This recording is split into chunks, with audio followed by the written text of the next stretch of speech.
My name is Deb Green. I'm the Children's Services Coordinator, but this is not a children's program. Typically, I do those here at the library. Instead, we are very, very thrilled today to be able to present a program featuring Skywalker Storyteller. Skywalker Storyteller lives in Des Moines, but she's been many, many places, hence her name, Skywalker.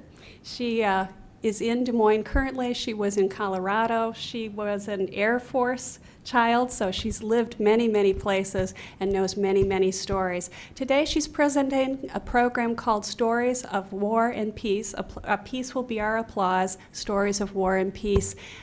She's got many things to share with us, including a version of Lysistrata by Aristophanes. So please give a big round of applause and a welcome to Skywalker Storyteller.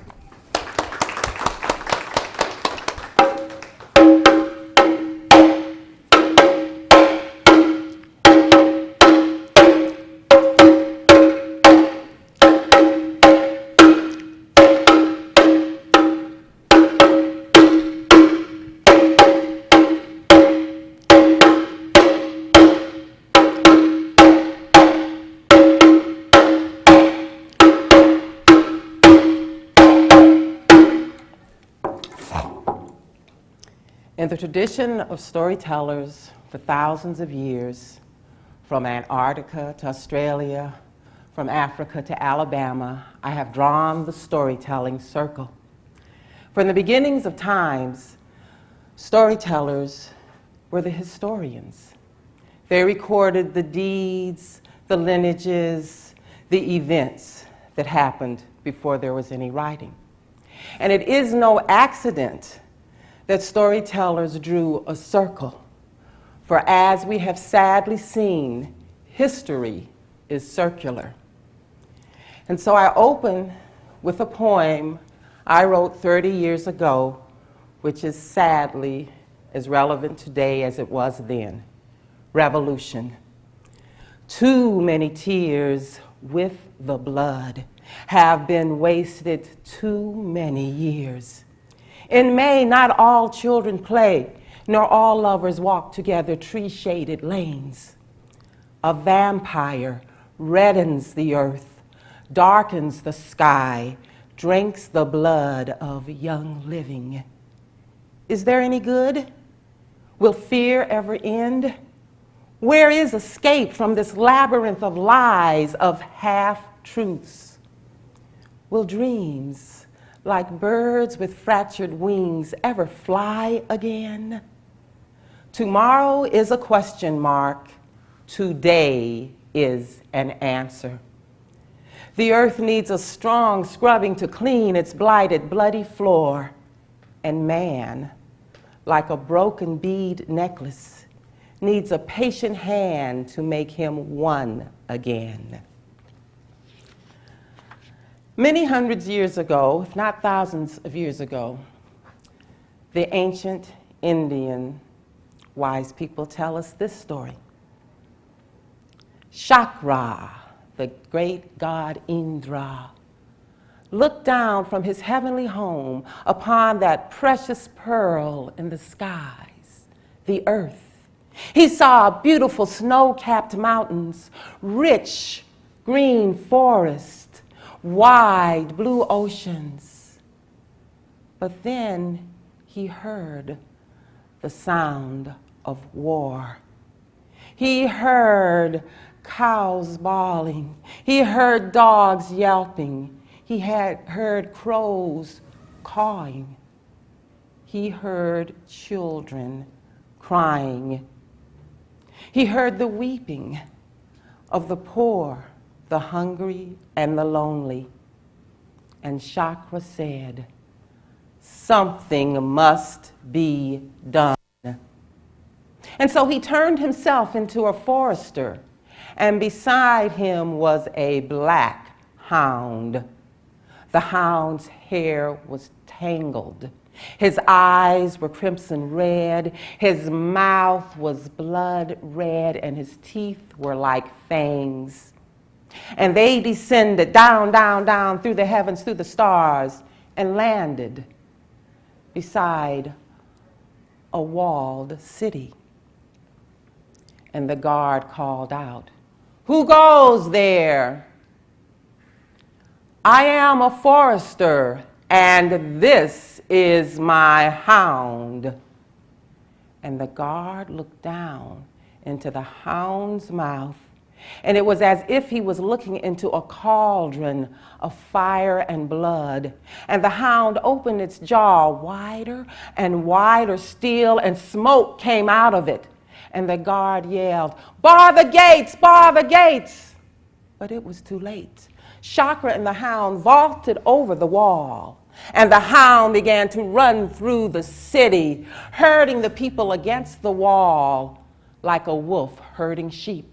And the people screamed and yelled and ran. And then Chakra said, "Halt! My hound is hungry. My hound shall feed." And the ruler ordered the people to get food.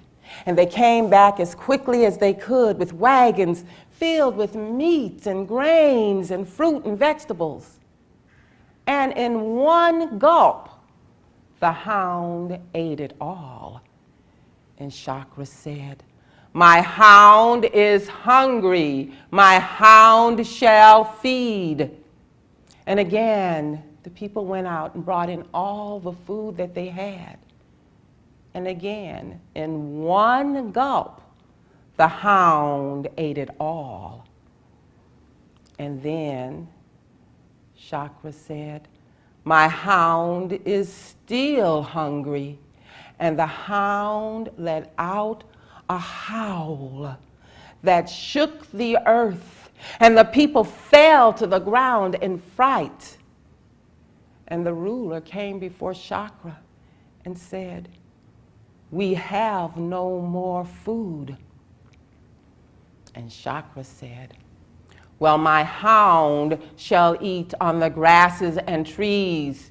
He shall eat on the mountains. He shall eat the birds and beasts. He will gnaw on the sun and moon. My hound shall eat you." And then the people were on the ground begging, "Please, please spare us and our world. We will do whatever you say."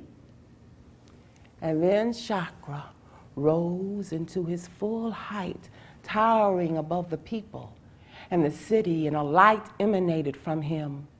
And he said, "Cease war, cease fighting, feed the hungry, care for the sick, comfort the orphaned, help the poor, care for the earth and its creatures. Teach your children kindness, compassion, and courage. And then you will not see my hound again." And in a flash, Chakra and the hound ascended into the heavens. And the people watched until they disappeared. And then they turned and looked at each other into their eyes and hearts.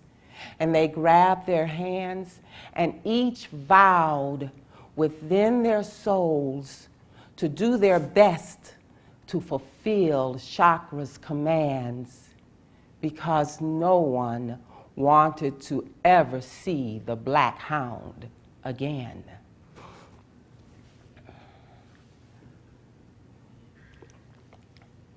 These same ancient Indian sages tell us that even before Chakra had to descend, humans were once gods too.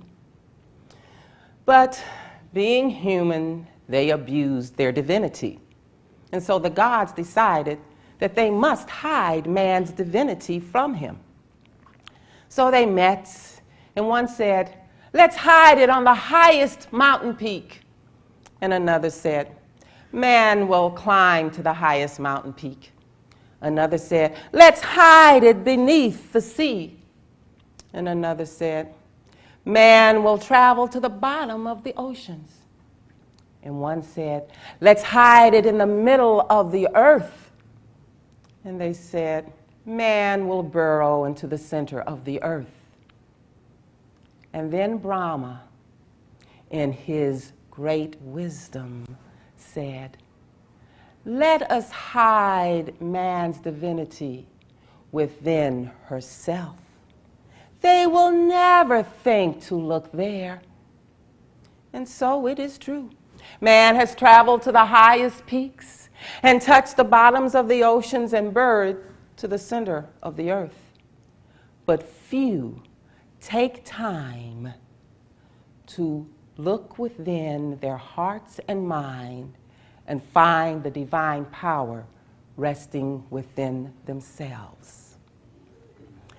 Sadly, even though humans promised to stop war, the circular nature of history repeated itself and repeats itself. So at the beginning of the 19th century, humans experienced the first modern World War I, they called it. And the great sociologist and philosopher W.E.B. Du Bois wrote of the children of peace. "Come, all my father's children, and sit beside my knee here with this child of mine, and listen. Have you ever seen a soldier? It is a brave sight, is it not? Once upon a time, many, many years ago, before your curly little heads were born, I remember seeing an army that marched because a king was visiting an emperor. Berlin was joy mad. Houses streamed with color and music reeled and rioted. Then came the army. Tall, handsome men, all gold and silver and broadcloth, sworded, spurred, and plumed, led on horses that curveted and tossed their shining bits. Do you not love a horse with its great sweet eyes and soft, shiny smoothness? Next came the soldiers, erect, rigid, pit-pat, clasping their little innocent guns. Next came the artillery, files of wildly prancing horses, dragging long leaden things. How the crowd roared! The king bowed to the emperor. The emperor bowed to the king.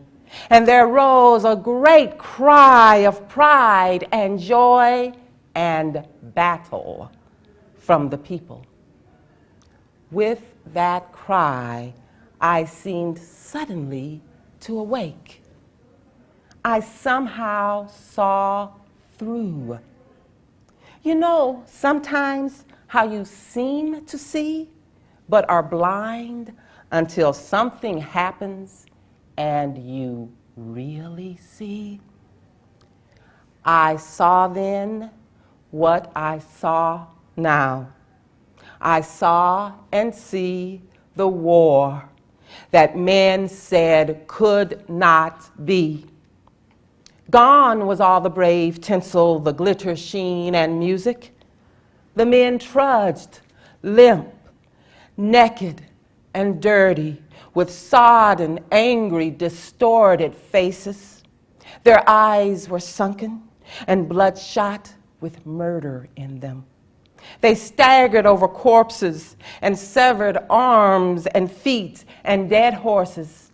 And they carried not little innocent guns, but little innocent children. And they dragged not pale and leaden things, but pale and bounden women. And before them staggered and crept old women and grandfathers, the sick and the maimed, the weak and the half-grown boys and girls. I heard the cry that hovered over this fearsome army. It was a wail of hunger and crime. It was a wail of thirst and pain and death. And the cry rose and met an answering cry that came from beyond the forest in the west. Two toddling children slipped from their father's arms and met in the gloom of that forest where the beasts cowed and livid, disbodied hands seemed to creep in the darkness. "Mother," they whispered.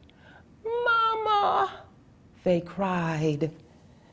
Wild with horror, two bound mothers beat their naked hands against the gun carriages, groping and struggling through the gloom as death flamed in their hearts. Then the armies met. Two fathers leapt from the two armies ahead, and each seized the other's child. They strangled and crushed and maimed and murdered it till each baby lay pale, limp, and dead. Nay, shrink not, my children. Horrible as this tale may be, the truth is worse, and you must know it. Then war was loose. Then 6 million human beings left their fields of golden grain and the busy hum of their factories, and taking their own children for weapons, dashed them against the trees and the lampposts and the churches, and wallowed and gasped in their blood. Come, all my Father's children, and hear how beyond the blue mist of the everlasting sea, the mothers, mad with hunger, grief, and pain, are fronting the blood-stained heavens with bared and haunted breast, and are shrieking, "Why? Why? Why?" Their shriek is the booming of guns, and the booming of cannon is the shriek of mothers.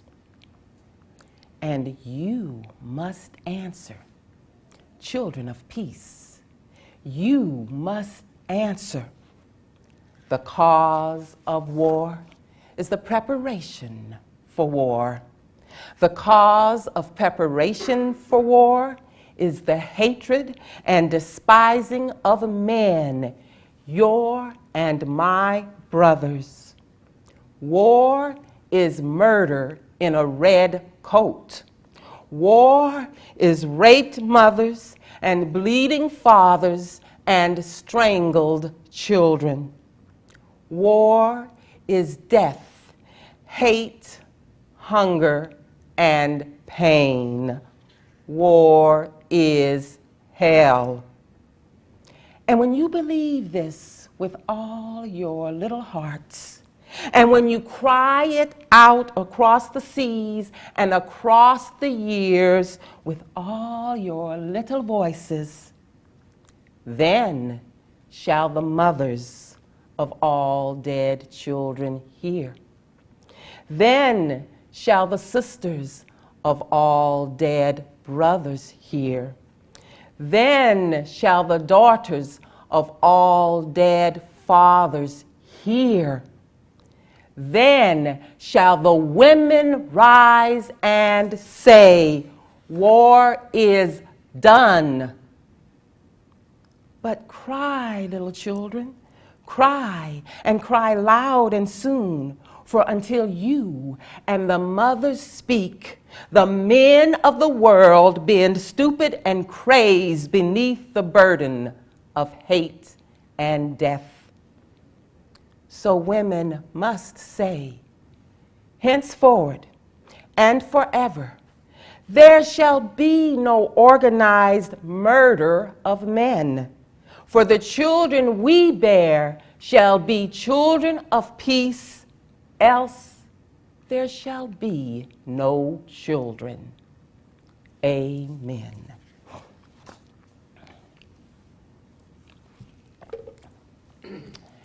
And as the circle of history goes, we sometimes learn that we can learn from our enemies. There was once a man called Hatim al-Assam who was from a city called Balkh, located in present-day Afghanistan. And once he went and visited Baghdad, and the people were very impressed with him. And they said, "You are a non-Arab with halting speech, but you silence everyone." And Hatim said, "I have learned 3 things. To be happy when my enemy is right.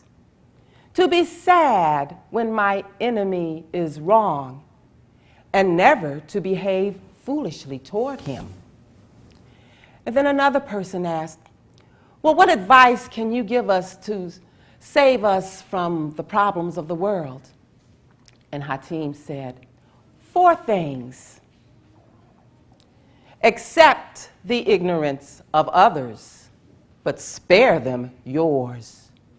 Share with everyone of your substance, but expect nothing in return.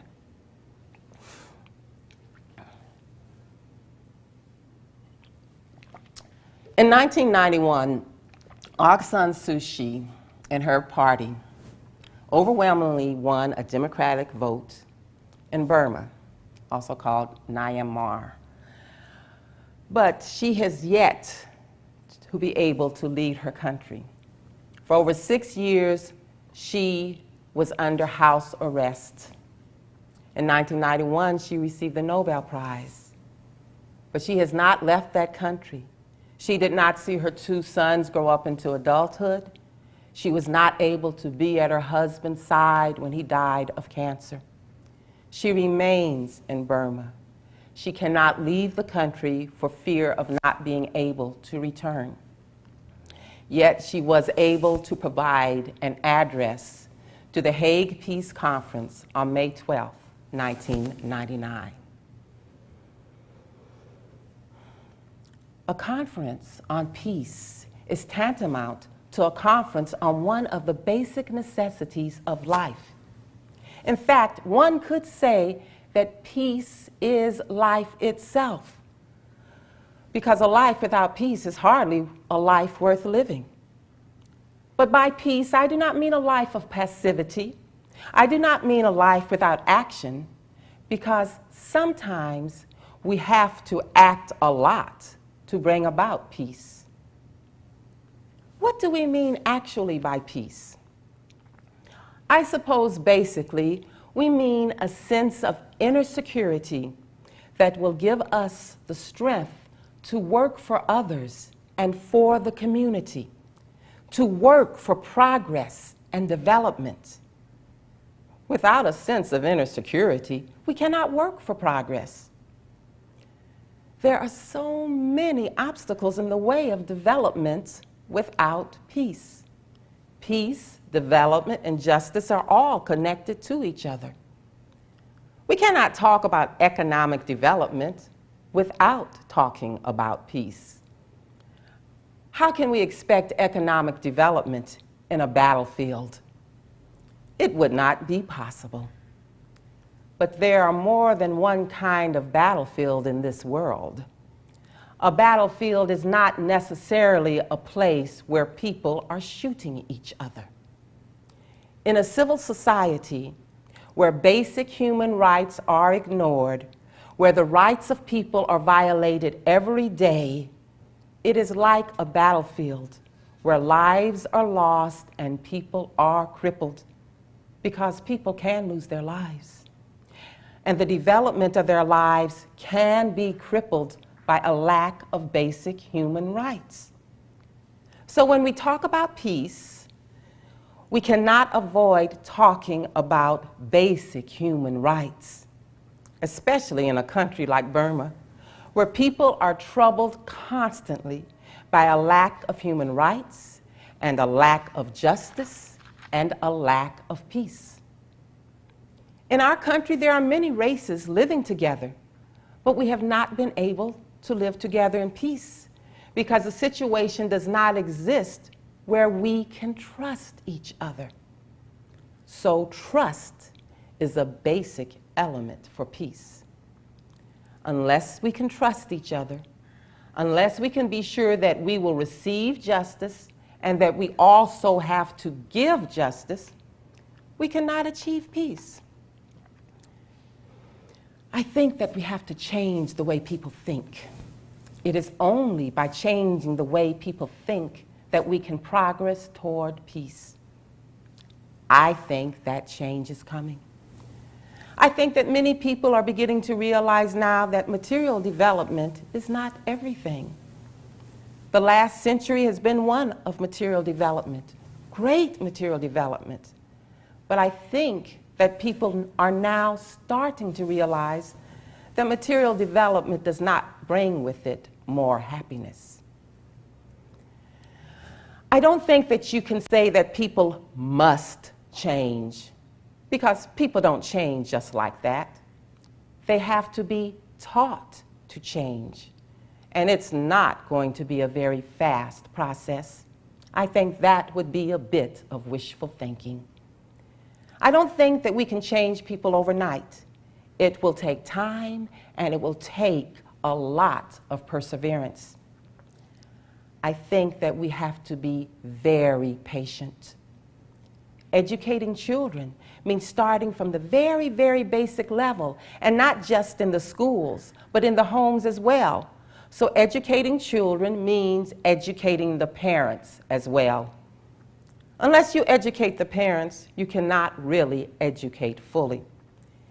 You cannot expect children who come from a family where there is no respect for peace and human rights to learn respect for peace and human rights at school easily.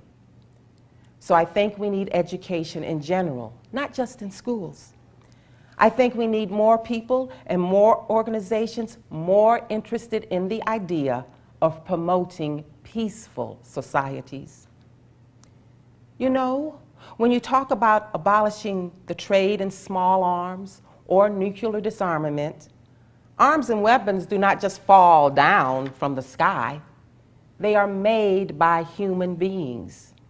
And unless human beings are taught that there are many, many ways of progressing, of getting what you need without using arms, I think the manufacture of arms will continue. I don't think that you can just ask for the abolition of war. I think, as I said earlier, that you have to teach people that there are ways of getting what they want without going to war.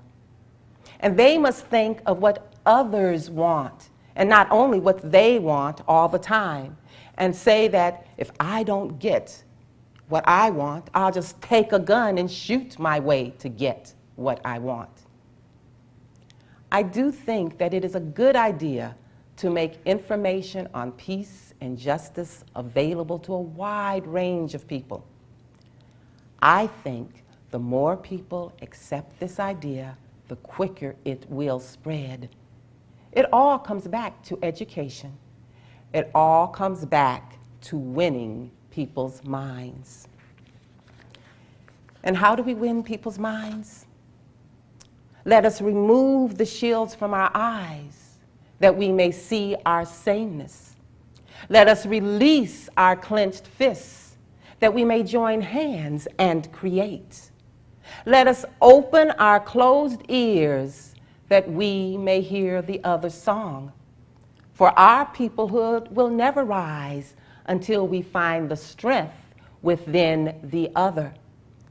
Let us discover the meaning of humanity that we may be.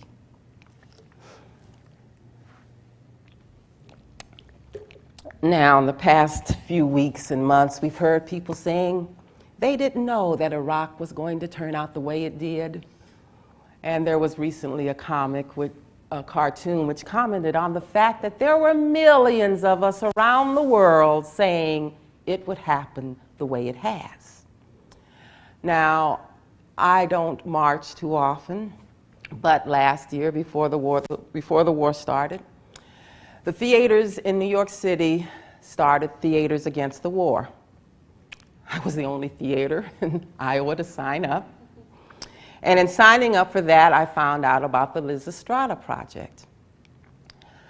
And we had a session, Theaters Against the War, and actually the press came and covered us, more because of the Lysistrata Project. On March 3rd of that year, there were over 1,000 performances of the play Lysistrata around the world.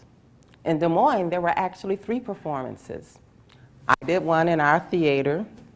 We had a full house of 12 people.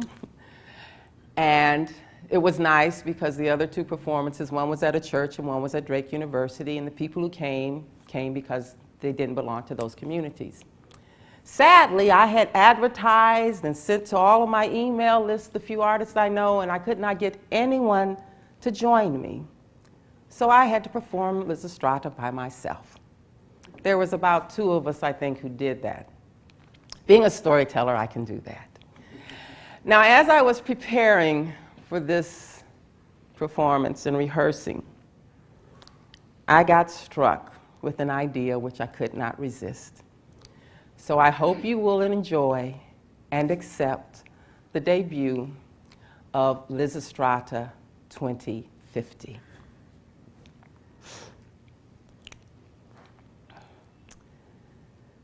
With a flourish, Lysistrata Kenyatta signed the United African Congress Resolution for Disarmament and Peaceful Coexistence. And then, having been chosen to be the International Ambassador for Peace for the Congress, stood and spoke. I join you in celebrating this important event. It will go down in history this day, July 4th, 2040, when all of the countries in Africa have finally resolved to live as a peaceful continent. We all know it was not easy to get everyone to agree to disarm and to declare this continent neutral. And I accept your mandate to travel throughout the world and to encourage other countries to join us. And so Lysistrata set out, traveling around the world, talking to leaders, to congresses, all over. And of course, even though it's 2040, still most of the leaders were men. But Lysistrata remembered the sage advice she had received from her mother, a Black American Greek woman, artist, who had told her that even though there were men who loved men and women who loved women and women who had to fight in wars, women still were the bearers of life. And that women, whether daughters, wives, or mothers, had strong influence if they were just empowered and were told to use their power. So everywhere that Lysistrata went, she talked to the leaders and she made a point of talking to the women.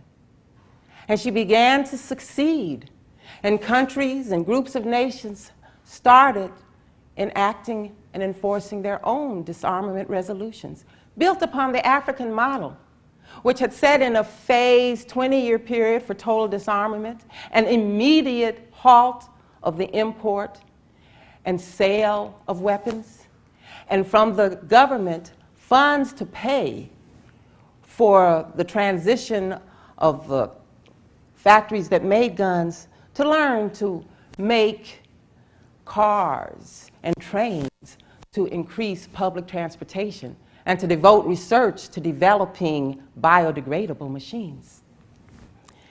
And people had said it couldn't be done, but Africa was doing it and they saw it, and Lysistrata was able to get women and leaders to support this effort.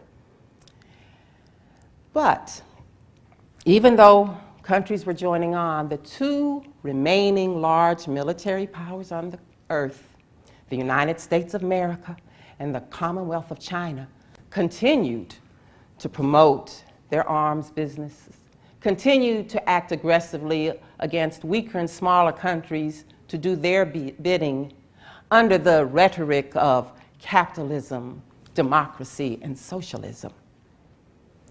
But it was in those 2 countries that Lysistrata found 3 of her strongest allies.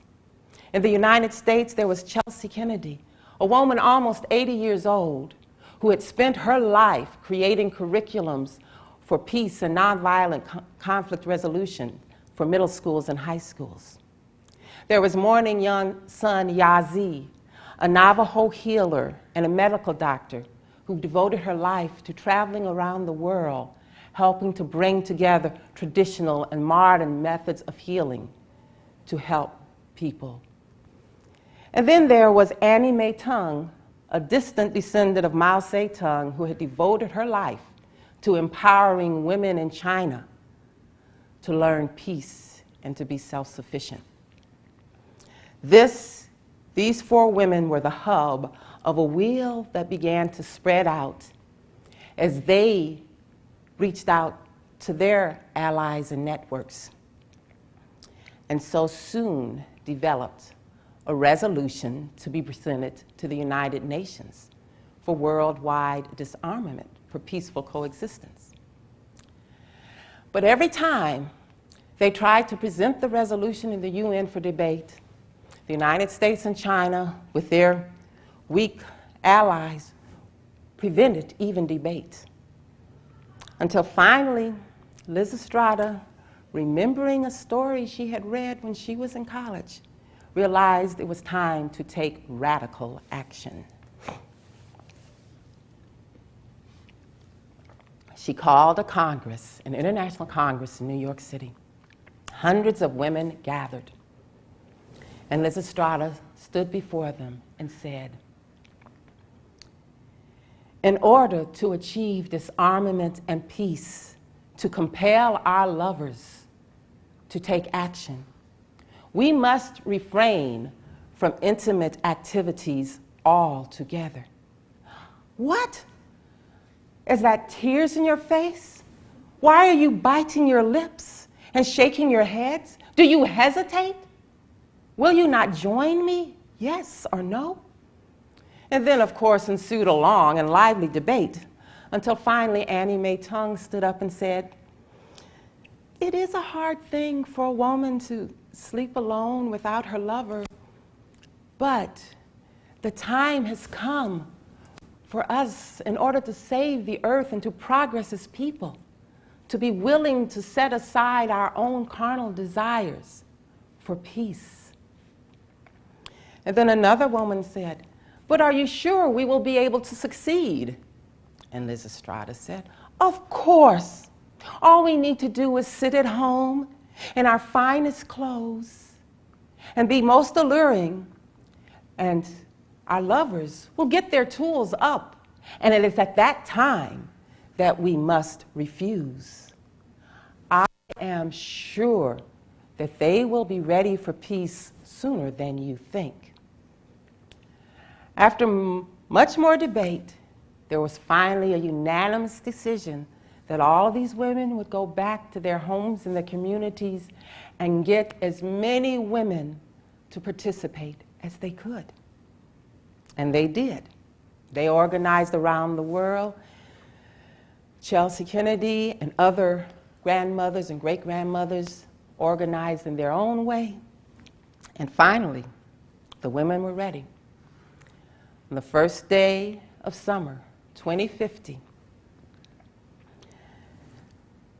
grandmothers, great-grandmothers, some even in wheelchairs and walkers, approached arms manufacturers, military bases, mints, stock exchanges in the United States and China. Now, sometimes in some places they were accompanied by beautiful young women. Now, in the communication centers, the TV stations, the radio stations, internet centers, beautiful young women appeared totally naked. They so distracted the men there that it was very easy for the allies, the women who worked in these places and other women, to take over the centers of communications. And meanwhile, the grandmothers were taking over these other places, and they were doing it pretty well because even in China, the United States, there were not any men who were willing to shoot their grandmothers and their mothers immediately. And then, at midnight, New York City time, at noon in Australia and in Asia, and all times in between, at the exact same moment, women gathered in homes, in schools, in halls, in churches, on beaches, in mountains and deserts. They gathered around large bowls of water. And Lysistrata led a group that was shown on the TV, broadcast by radio. And they said, until peace and disarmament is achieved, I will sit at home unbold. I will wear my finest clothes, with my face made up and my hair coiffed. But I will refuse. And if I am forced, I will be cold as ice and not move a limb. I will neither stretch my Persian slippers to the ceiling, nor crouch like a lion carved on a knife blade. I seal this oath with pure water in union with my sisters around the world. Now, of course, there were many men, and of course, there were women in the military and others who laughed and thought this is a joke, except those who were locked out of the arms manufacturers and the military bases and the men in the stock exchange. They knew it wasn't a joke. And the men who went home and approached their lovers and their wives, and they were looking very beautiful and were met by wills of steel. And what was most amazing to everyone was the resoluteness and determination of the women who had been most oppressed in these countries. The poor women, the uneducated women, the women who had been abused, who had been in violent relationships. They knew they needed help immediately. They either threw the men out of their houses or they united together to support each other, and they told their men that my sweetness and softness, my life-giving love, you will not receive until you force these bully nations to stop the manufacture of weapons. For we have learned that it is the preparation for war by these arms manufacturers and sellers which helps to perpetuate these crimes. And other women followed their examples, coming together to give mutual support to each other. And the elders continued their fight, continued keeping these facilities locked down, keeping men out. And they used many ingenious ways, some as simple as just pouring water over men who tried to attack them. Then they cut communications line, disrupted technology, so the economies were not functioning. So, of course, the military tried to find their ways, and they had tanks rolling up to the Denver Mint. And at that time, Lysistrata arrived, and she walked straight up to a tank and called out the commander and said, "For all these years of war, we have had to be silent. We have heard you in our homes talking upside it down and inside it out about your policies and plans. And we would approach you and say, 'Has the assembly yet decided peace?' And you would push us away and say, 'Mind your own business.' But then we would hear you talking again with some more foolishness and say, 'What madness is this?' And you would say, 'War is state's business.' But war is of greater concern to us, for we bear children who are sent to far lands to die for no reason. And then we are left without our husbands and lovers because they are all in the army. And what is even sadder is to see our young women fading away because the men are gone off in the army or their lovers are in the army. Now, a male soldier can return, and he can have gray hair and still get a young wife. But it's not the same case for the female soldier or the women who are left behind. A woman has just a short summer that she can have fun in the hay, and then it is over.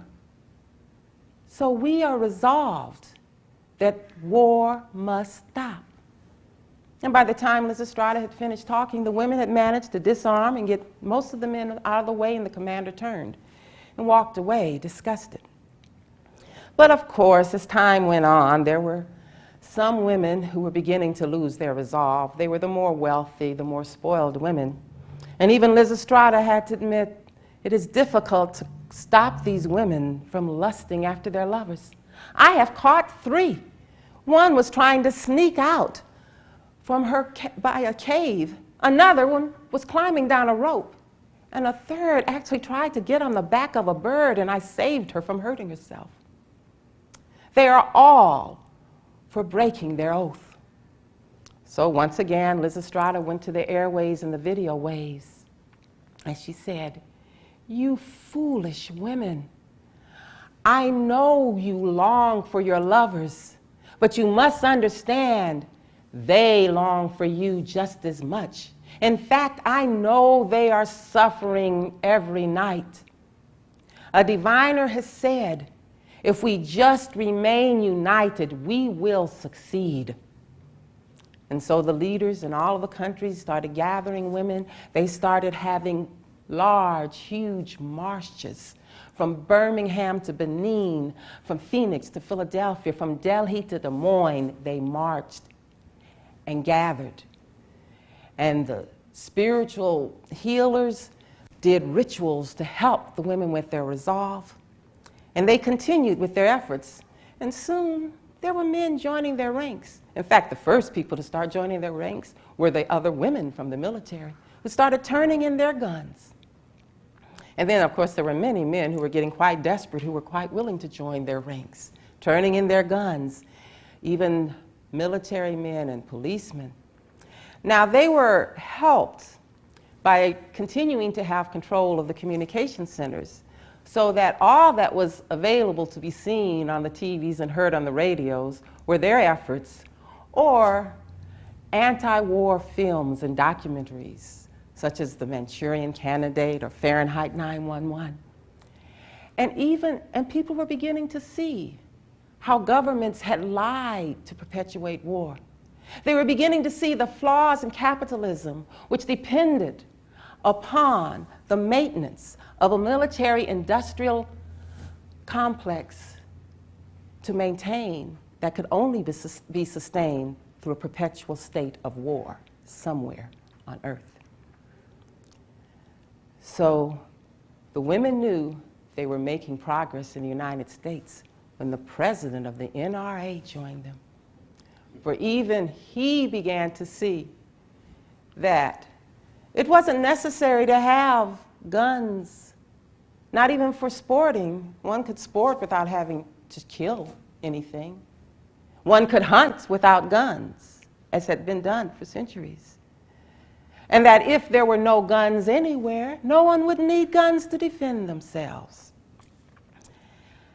And so the protests continued. And of course, the thing that really broke the backs of China and the United States was the fact that their economies were tanking totally. Because the rest of the countries around the world that had engaged in disarmament resolutions or were ready to debate it, their economies had not been affected. They didn't have people boycotting their centers of financial concern. So finally, the United States and China agreed to debate the resolution. And the debate lasted many days, and as the debate continued, more and more people joined in pressing for acceptance. And finally, on the first day of August 2050, Lysistrata Kenyatta, Annie Mae Tung, Chelsea Kennedy, and Morning Sun Yazzie sat in the UN Assembly Hall and watched as all of the countries voted unanimously to accept the resolution for worldwide disarmament and peaceful coexistence. And very happily, they signed their names on the resolution. And then they, as other women, returned home, and with happy hearts and starving bodies, welcomed their lovers to their beds. For now, the ruling royalty in men's hearts and minds on earth was peace. May it come to be so. May it be so.